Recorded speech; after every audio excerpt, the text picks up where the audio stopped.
দাদা, শুনছেন? আরে এদিকে! চিৎকারটা আমি জোর গলাতেই করেছিলাম। তা সত্ত্বেও লোকটা কিন্তু আগের মতোই লাইনের উপর তাকিয়ে থাকলো, যেন আমার গলাটা সেদিক থেকে আসছে। অথচ দিক ভুলাবার তো কথা নয়। আমাদের মাঝের দূরত্ব মিটার 10-এর বেশি নয়। অবশ্য রেল লাইনের দুপাশের জমি যেখানে খাদের মতো উঠে গেছে, সেখানে দাঁড়িয়ে আছি আমি। ফলে তার মাথার বেশ খানিকটা উপর থেকে হাত দিয়েছি। এখনো কিন্তু সে একইভাবে লাইনের দিকে তাকিয়ে আছে। শেষ বেলার সূর্যের আলো তার চোখে পড়ছে বলে ডান হাতটা ভাঁজ করে চোখের উপর ধরেছে। আরে ও দাদা, এদিকে এদিকে! এইবার যেন দিকটা বুঝতে পারলো সে। উপরে তাকিয়ে সে দেখতে পেল আমাকে। তাদের মুখের হাবভাবের অবশ্য কোনো পরিবর্তন এলো না। আমি আগের মতোই গলা তুলে জিজ্ঞাসা করলাম, বলছি, এখান থেকে নিচে যাওয়ার কোনো রাস্তা আছে? দুটো কথা বলবো আপনার সাথে। সে আমার কথার উত্তর দিল না। আর কারণটা অবশ্য আমিও বুঝেছি। রেলের লাইন থেকে তাড়াহুড়ো করে সরে দাঁড়ালো সে। লাইনটা কাঁপছে।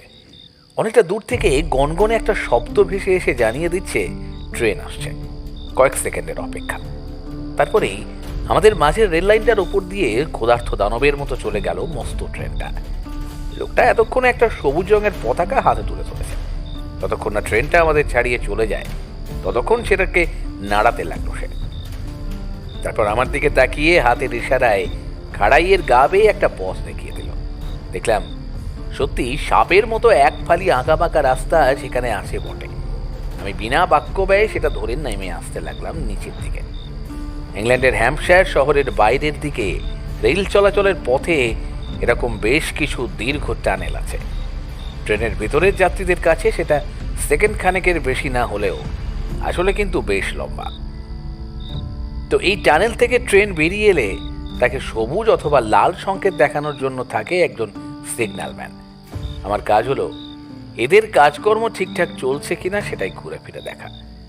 গোটা হ্যাম্পশায়ারের কাজ শেষ করে প্রায় ফেরারই তোড়জোড় করছিলাম, এমন সময় খেয়াল হলো শহরের শেষ প্রান্তে আরেকটা টানেল বাকি রয়ে গেছে। এই টানেলটা নতুন, সদ্য পাহাড় কেটে বানানো। গাড়ি কম যায় বলে সেদিকটায় লোকজনও প্রায় থাকে না বললেই চলে। টানেল যেখানে শেষ হয়েছে সেখানেই সিগন্যাল ম্যানের ছোট্ট হাট। তার খোঁজেই আপাতত আমার এখানে আসা। লোকটা কিন্তু এখনো আগের মতোই দাঁড়িয়ে আছে। তার বাঁ হাতটা থুতনির নিচে রাখা, আর সেই হাতের কনুইটা রাখা আছে ডান হাতের তাকতে। দেখে মনে হয় মন দিয়ে যেন কিছু ভাবছে। আমি সেদিকে আর না তাকিয়ে নিচে নেমে এলাম। রেল লাইনের দুপাশ দিয়ে পাথুরে মাটি সোজা উঠে গেছে। যেদিকের খাড়াইতে এতক্ষণ আমি দাঁড়িয়েছিলাম তার উল্টো দিকে এই কাঠের এক পালি খড়, সিগন্যাল ম্যানের খড়। টানেল শেষ হবার ঠিক মুখে লাল রঙের একটা আলো জ্বলছে। আমি নিচে নেমে আসতে লোকটা আমার দিকে তাকিয়ে একবার শুকনো হাসি হাসল। মনে হলো যেন আমি আজ এই সময়ে খাড়াইয়ের উপরে ঠিক ওই জায়গাটাতেই এসে উপস্থিত হব, সেটা সে আগেই জানত। একবার আর চোখে তার কুটিরের দিকে তাকিয়ে নিলাম। কাঠের বেশিরভাগ জায়গাতেই ফুটো ফাটা হয়ে শ্যাওলা জমে আছে। তার ফাঁক দিয়েই মনে হলো ভিতরে সাদা রঙের আলো জ্বলছে। চারপাশে পুরনো স্যাঁতছেঁতে মাটির গন্ধ। শরীরটা কেমন যেন শিরশির করতে লাগলো। চেনা জানা পৃথিবীর থেকে বেশ খানিকটা বাইরে এসে পড়েছি। আমি তার কাছে এসে পড়তে আমার থেকে দুপাত সরে দাঁড়ালো সে। চোখ দুটো কিন্তু স্থির হয়ে আছে। টানেলের মুখের লাল আলোটার দিকে তাকালো একবার। কেমন যেন অজানা ভয়ের রেখা দেখা দিল তার মুখে। আমি সেটা লক্ষ্য করে জিজ্ঞেস করলাম, কি ব্যাপার? মনে হলো ভয় পেয়েছেন আমাকে দেখে। লোকটা ইতস্তত মাথা নাড়াতে নাড়াতে বলল, কি জানি, ভাবছিলাম আগে আপনাকে দেখেছি কিনা। দেখেছেন? কোথায়? ওই যে ওখানে। আঙুল দিয়ে রেল লাইনের উপরে টানেলের মুখটা দেখিয়ে দিল সে। আমি হাসলাম। আরে দূর দূর, কি যে বলেন, আমি আগে আসিনি এখানে। সে আরো গম্ভীর গলায় বলল, আমার কিন্তু মনে হচ্ছে দেখেছি আপনাকে। আমি আর কিছু বললাম না। এমন নির্জন জায়গায় একা একা থাকে লোকটা, ফলে এরকম ছোটখাটো মাথার গন্ডগোল হওয়াটা অস্বাভাবিক কিছু নয়। মানুষের সাথে কথা বলার সুযোগই বা পায় কোথায়? অবশ্য কাজকর্ম তার তেমন বেশি নেই। ট্রেনের টাইম টেবিল দেখে হাতল ঘোরানো লাল আলোকে সবুজ করা আর নিজেকে খাওয়া দাওয়ার জন্য মাঝে মধ্যে শহর থেকে বাজার করে আনা। সত্যি কথা বলতে কি, লোকটার ছোট কুটিরটা দেখে তার জন্য খানিকটা লোভ হলো আমার। বাইরের পৃথিবী থেকে বিচ্ছিন্ন হয়ে এমন একটা জনমানবহীন প্রান্তরে একদম একা জীবনযাপন। একরকম গায়ে পড়েই তার সাথে ভাব জমালাম আমি। খানিক কথাবার্তা এগোনোর পরে বুঝলাম কিছুক্ষণের জন্য হলেও একটা কথা বলার মতো লোক পেয়ে খুশি হয়েছে সে আমন্ত্রণ জানাতে দুজনে গিয়ে ঢুকলাম তার কুটিরের ভিতর। ঘরের ভিতরটা কিন্তু বেশ সাজানো গোছানো। একপাশে আগুন জ্বলছে, তার থেকে একটু দূরেই একটা মাঝারি কাঠের টেবিল, তার উপরে একটা খাতায় কিছু দরকারি ফোন নম্বর আর কিছু হাবিজাবি লিস্ট। একখানা ল্যান্ডফোনও আছে দেখলাম। টেবিলের পাশে রাখা চেয়ারে বসে পড়লাম দুজনেই। লোকটা সদা আলাপি, আমাকে সামনে বসিয়ে রেখে একটার পর একটা গল্প বলতে লাগলো সে। সবই এই টানেলের মুখে সিগন্যালম্যান হিসেবে তার বাস্তব অভিজ্ঞতার মামুলি বর্ণনা। আমারও শুনতে খুব একটা খারাপ লাগছিল না, ভালো লাগছিল এই ভেবে যে আর কিছু না হোক তার এতদিনকার জমে থাকা গল্পগুলোর একান্ত শ্রোতা হতে পেরেছি। কথাবার্তা শেষ হলে আমি চেয়ার ছেড়ে উঠতে উঠতে বললাম, সব মিলিয়ে আপনার তার মানে এখানে মন্দ কাটছে না? লোকটা উঠে পড়েছিল, আমার দিকে এক পা এগিয়ে এসে বলল, সপ্তাহখানেক আগে অবধি তাই ছিল, কিন্তু ইদানিং একটা সমস্যা হচ্ছে স্যার। সমস্যা বলতে কিরকম সমস্যা? সেটা যে কি করে আপনাকে বোঝাবো তাই ভেবে পাচ্ছি না। আপনি যদি আরেকদিন আমার এখানে আসেন। শেষ কথাটা বলতে গিয়েও থেমে গেল সে। এই প্রথম মনে হলো সে আমার থেকে কিছু চাইতে সংকোচ বোধ করছে। নিশ্চয়ই নিশ্চয়ই, কবে আসবো বলুন? আমি তো সারাদিন এখানেই আছি, তবে রাতের দিকে হলে ট্রেনের ঝামেলা থাকবে না। বেশ, তাহলে কাল রাত 11টায় আসবো। সে খুশি হয়ে আমার সাথে বাইরে বেরিয়ে এলো। এতক্ষণে বাইরেটা অন্ধকার হয়ে এসেছে। আমি আপনাকে এগিয়ে দিচ্ছি স্যার। হ্যারিকেন আছে আমার কাছে, শুধু একটা অনুরোধ আছে। হ্যাঁ বলো, কি অনুরোধ? আমাকে ওইভাবে উপর থেকে ডাকবেন না। অদ্ভুত ঠান্ডা গলায় কথাটা বলল লোকটা। কিরকম যেন কৌতূহল হলো আমার। জিজ্ঞেস করলাম, কেন, অসুবিধা কি আছে ডাকলে? না, অসুবিধে কিছু নেই, তবে ওই কথাগুলো আমি আগেও শুনেছি। হ্যাঁ, কিন্তু কি হয়েছে তাতে? আপনি নিচে ছিলেন, আমাকে দেখতে পাননি, তাই ডাক দিয়েছিলাম। শুধু সেই জন্যই ডেকেছিলেন? আর কি জন্য ডাক? এবার বেশ অবাক লাগতে শুরু করেছে আমার। মানে ধরুন, আপনার মনে হয়নি যে কোনো অলৌকিক উপায়ে ঠিক ওই শব্দগুলি বলেন আপনি?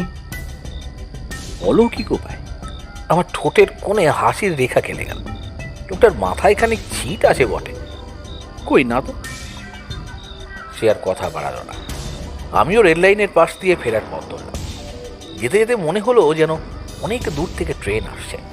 ঠিক বাঘ আসার আগে যেমন বনের পশুরা চঞ্চল হয়ে ওঠে, তেমনি চারপাশের মৃদু হাওয়াটাও যেন দুলে উঠছে বারবার। লাইন থেকে বেশ খানিকটা দূরে একটা হোটেল ভাড়া করে আছি আমি, সেখানেই ফিরবো আপাতত। পরদিন রাত ঠিক 11টায় সিগন্যালম্যানের কুটিরের সামনে উপস্থিত হলাম আমি। সে বাইরের আলো হাতে অপেক্ষা করছিল। আমি নিঃশব্দে নিচে নেমে এসে একগাল হেসে বললাম, আজ কিন্তু ডাকিনি। তারপর কাছে এসে জিজ্ঞেস করলাম, এবার কথা বলা যায়? নিশ্চয়ই স্যার, আসুন, ভেতরে আসুন। ঘরটা কালকের থেকে খুব একটা পাল্টায়নি। আগের মতো লাল আলো জ্বলছে, চেয়ারগুলোও কালকের মতোই রাখা আছে। তার উপরে আবার বসে পড়লাম দুজনে। সে আমার দিকে খানিকটা ঝুঁকে পড়ে নিচু গলায় বলল, আপনাকে আচ্ছা বলবো তা আগে কাউকে বলিনি। সত্যি বলতে বলার মতো লোকই বা পেলাম কোথায়। কাল বিকেলে আমি আপনাকে অন্য কেউ ভেবে ভুল করেছিলাম। অন্য কেউ ভেবেছিলে? কে? তা জানি না, তার মুখ দেখিনি আমি। তার বাঁ হাতটা, মানে বাঁ হাতের কনুইটা চোখের উপর রাখা থাকে, আর ডান হাতটা সজোরে নাড়াতে থাকে এই আমার দিকে। কথাগুলো বলতে বলতে সেও একইভাবে চোখ ঢেকে হাত নাড়াতে লাগলো। তার হাবভাব দেখে কেমন যেন ভয় লাগলো আমার। মাথা নামিয়ে নিলাম। এই ঘরের ভিতরে আলো কম, বাইরেও ঘুটঘুটে অন্ধকার। নিস্তব্ধতার মাঝে আমাদের নিঃশ্বাস যেন ক্ষীণ প্রতিধ্বনির জন্ম দিচ্ছে। আগের মতোই মৃদুস্বরে বলতে লাগলো সে। সেদিন ছিল পূর্ণিমা, এখানেই বসেছিলাম আমি। হঠাৎ মনে হলো দূর থেকে কেউ যেন চিৎকার করছে, ও দাদা, শুনছেন? এদিকে, এদিকে। আমি বাইরে বেরিয়ে মুখ তুলে দেখি টানেলের লাল আলোটার কাছে কে যেন দাঁড়িয়ে আছে। খুব আবছা, তাও বোঝা যায় ফুট ছয়েক লম্বা একটা মানুষ, মুখ চোখ অস্পষ্ট।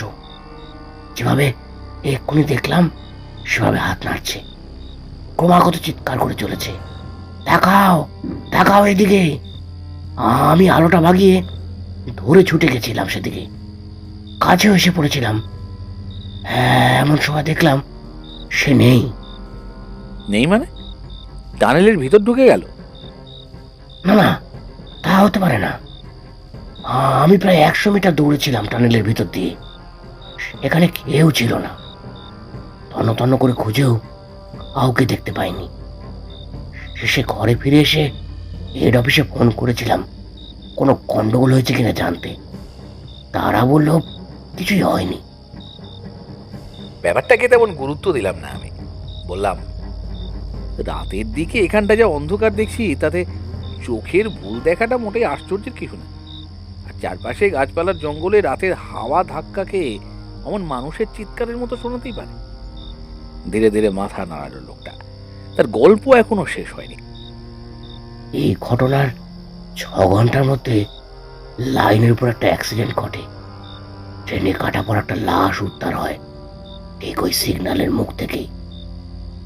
এই প্রথম বরফের মতো ঠান্ডা একটা চোরা স্রোত খেলে গেল আমার মেরুদণ্ড দিয়ে, অথচ ব্যাপারটা বিশ্বাস করতেও মন চাইল না। দুর্ঘটনাটাকেও কাকতালীয় বলে উড়িয়ে দেওয়া যায় বটে, কিন্তু একসাথে একই জায়গায় একই মানুষের চোখে এতগুলো কোইন্সিডেন্স পরপর ঘটবে, সেটা মেনে নেওয়া মুশকিল। কথাগুলো বলার পর সে কিছুক্ষণ চুপ করে রইল। ঘড়ির দিকে তাকালাম আমি। রাত প্রায় 12টা বাজতে চলেছে। এটা প্রায় বছর খানেক আগের কথা। তারপর 6 মাস কেটে গেছে। ঘটনাটার কথা প্রায় ভুলেই গেছি আমি। একদিন তখনও ভোরের আলো ফোটেনি। আমি এই দরজার কাছে দাঁড়িয়েছিলাম। হঠাৎ ওই লাল আলোটার দিকে তাকিয়ে তাকে তাকে আবার দেখতে পেলাম। এবার আমার দিকে চোখ তুলে তাকালো সে, দৃষ্টি স্থির। আগের মতো চিৎকার করছিল না, কোনো শব্দ করেনি। চুপ করে আলোর উল্টো দিকে ঝুঁকে দাঁড়িয়েছিল। হাত নাড়ায়নি? না না, শুধু হাত দুটো মুখের সামনে জড়ো করে মুখ ঢেকেছিল, এইভাবে। প্রবল দুঃখ, যন্ত্রণা বা হতাশায় আমরা যেভাবে মুখ ঢেকে ফেলি, অনেকটা সেইভাবে মুখ ঢাকলো লোকটা। তুমি তার দিকে এগিয়ে যাওনি? আমি ঘরে ফিরে এসে বসে পড়েছিলাম। প্রথমে মনে হয়েছিল আবার চোখের ভুল দেখছি।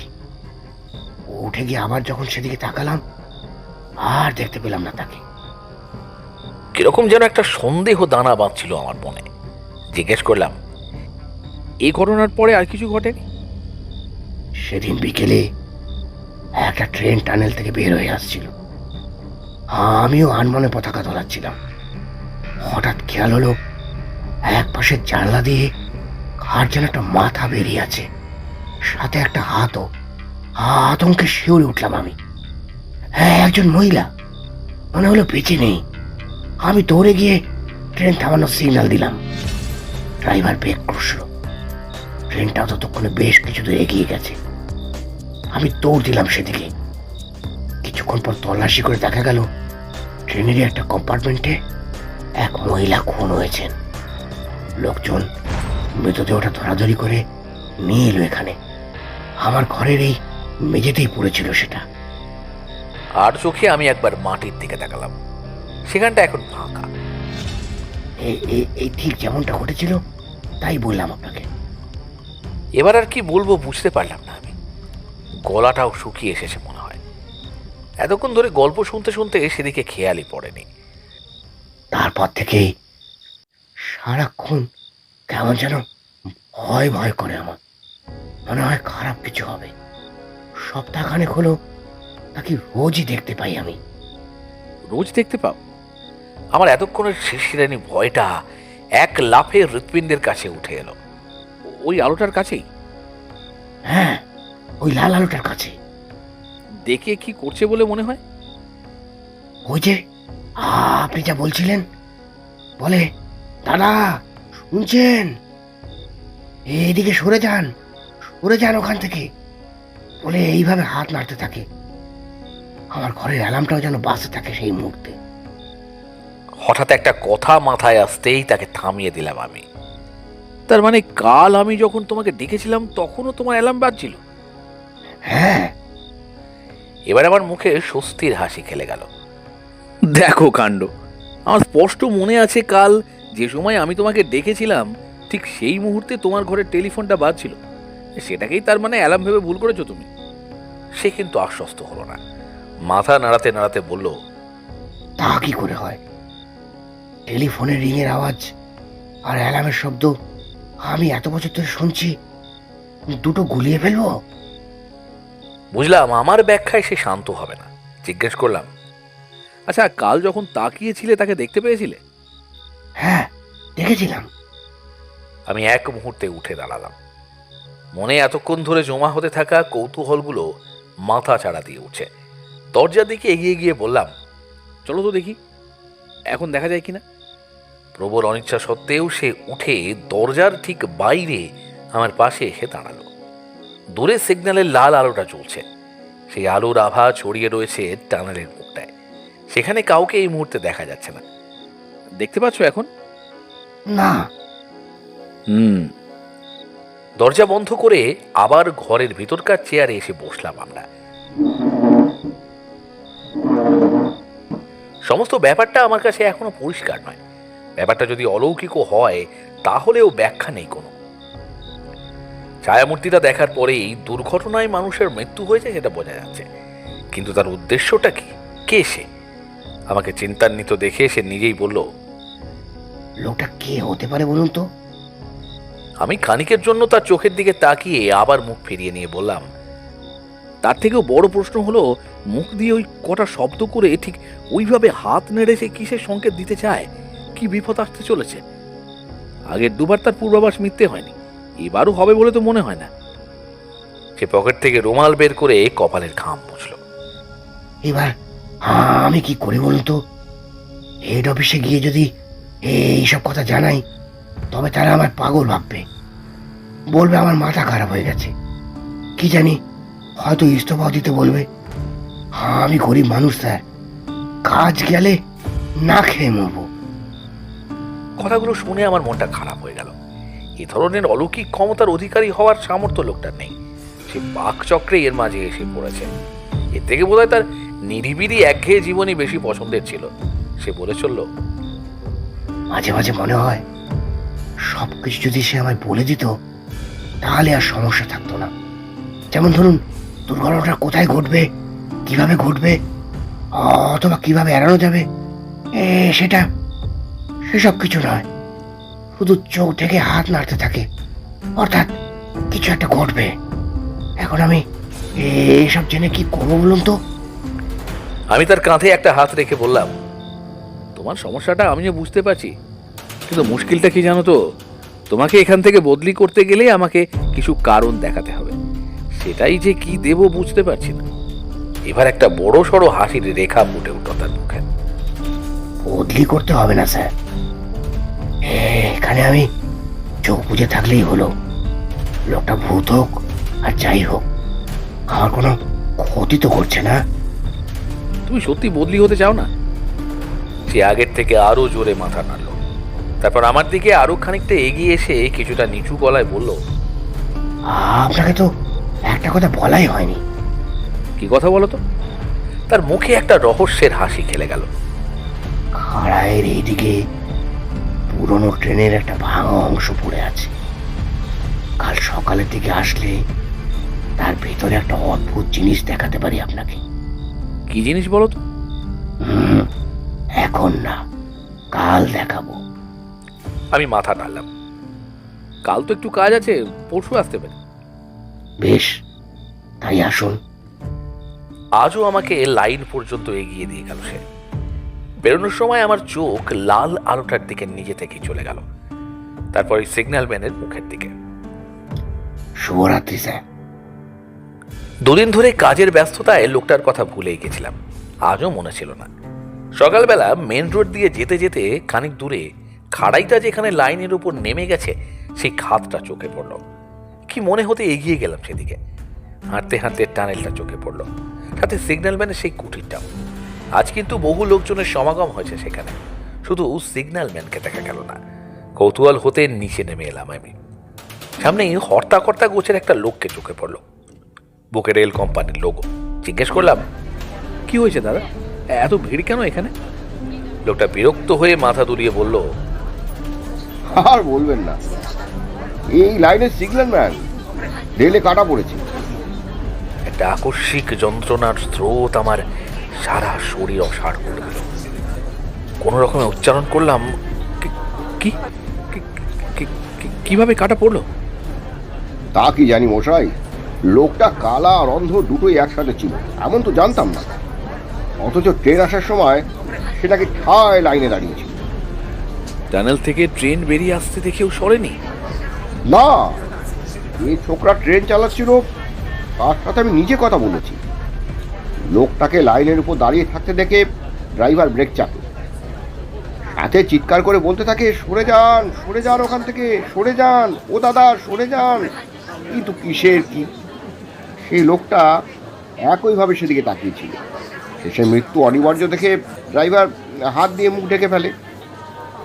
লোকটাকে চাকার তলায় পিষে দিয়ে তবে থামে ট্রেনটা। আমার এসব আর শুনতে ভালো লাগছিল না। ধীর পায়ে লাইনের একদিকে সরে গেলাম। কিছু অদ্ভুত চিন্তা মাথার মধ্যে খেলা করছে।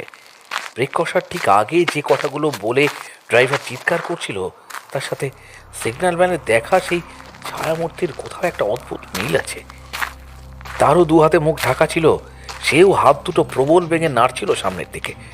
তবে কি 2 সপ্তাহ ধরে নিজের মৃত্যু সংকেতই ঘুরে ফিরে আসছিল তার চোখের সামনে? মনে পড়লো, কাছেই একটা ভাঙা ট্রেনের পরিত্যক্ত বগিতে কি যেন দেখাবে বলেছিল সে। আমার আর সেটা দেখতে ইচ্ছে করলো না। আমার পায়ের পাশেই লাইনের ধার জুড়ে লাল রক্তের দাগ ছড়িয়ে ছিটিয়ে আছে। এও কি তবে কিছুর সংকেত? মুখ তুলে তাকালাম আমি। টানেলের ঠিক মুখেই একটা আলো জ্বলছে, বিপদ সংকেত। লাল, টকটকে লাল রং।